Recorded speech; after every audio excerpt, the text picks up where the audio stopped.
We see people looking down at their phones all the time, don't we? In fact, intuitively, we know that that's bad for your posture and your neck to always be looking down, but it's not as bad as people might think. And so I submit to you this.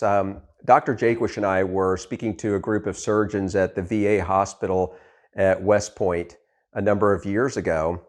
And one of the things that one of the surgeons said at the end of the meeting was that they are seeing an increase in the amount of fractures that people experience when they go through basic boot camp training in the Army.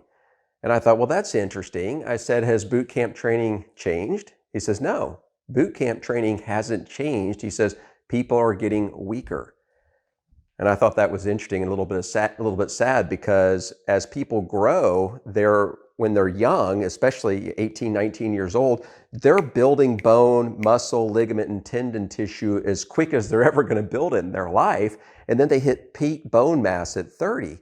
But if the rate at which they're building bone is slower than it was, say, for instance, people in my generation, it means that peak bone mass for a 30-year-old today is lower than it was when I was a kid. And so this is a big deal, and it leads to poor posture. So we're seeing younger and younger people with worse and worse posture, and people want to blame it on the cell phone.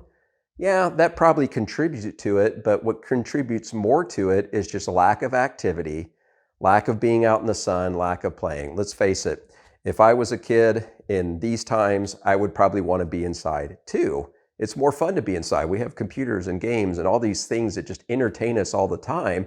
But in reality, when I was a kid, there just wasn't anything to do inside. So we ran outside and played all the time. We were outside in the sun getting copious amounts of vitamin D3 and developing our skeletal system by playing football and running around, just something that kids today aren't exposed to, and it's making for weaker human beings. A lot of people think of OsteoStrong as a solution for elderly people over the age of 50 who might be concerned about osteoporosis or fracturing, but truth be known, it's helps out young people too and helps them develop superhuman bone strength. So don't be worried about people with poor posture.